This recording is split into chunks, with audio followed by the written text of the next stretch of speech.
Ladies and gentlemen, the presiding officer of the Suffolk County Legislature, Bill Lindsay. Thanks.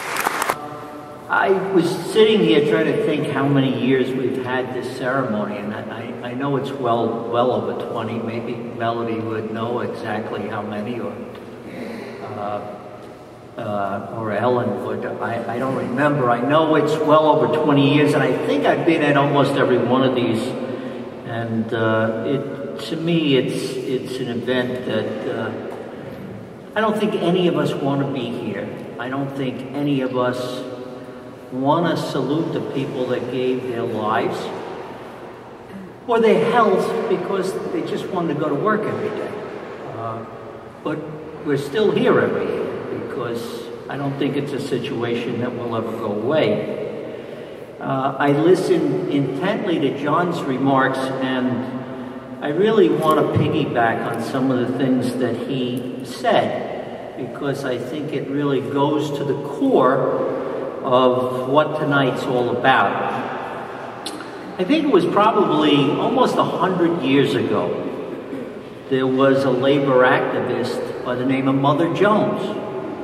And Mother Jones was a fiery gal who said that we have to remember the dead, the people that gave their lives at the workplace, but we also have to fight like hell for the living to make sure it doesn't happen again. And I don't think those words are any more important than they are today. Because what's going on in our world today is there's forces out there that want to prevent us from fighting. They want to take our voice away.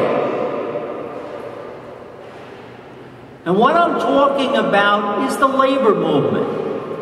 If the labor movement didn't exist, and if workers didn't have the right to collective bargaining, the right to speak up in the workplace, the safety and health in this country would be 10 times worse than it is today.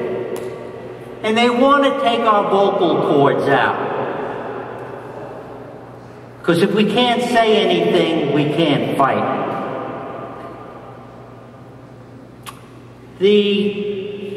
John had mentioned about the Triangle Shirtwaist Factory, and he mentioned about the 10th anniversary of the World Trade Center disaster.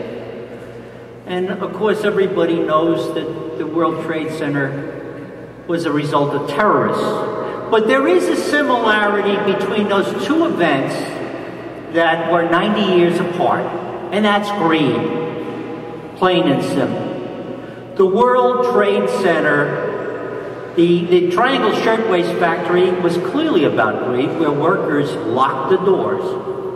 So poor immigrant seamstresses couldn't leave early or couldn't escape with a small piece of fabric or something like that. And the World Trade Center, I don't know whether you all remember this. We had an EPA secretary by the name of Christy Whitman. A week after the tragedy, she made the statement that the air is safe to breathe in Lower Manhattan.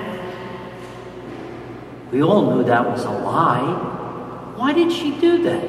Because they wanted Wall Street to open again. They were costing the big money people dollars.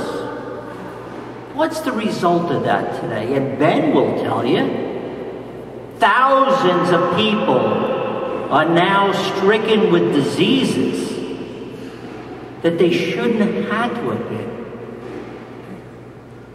When the rescue workers went into the pile, their intention was as pure as the driven snow. They didn't want money. They wanted to help people. They wanted to help their brothers and sisters that might have been trapped in that building. There wasn't a proper respirator policy on that site.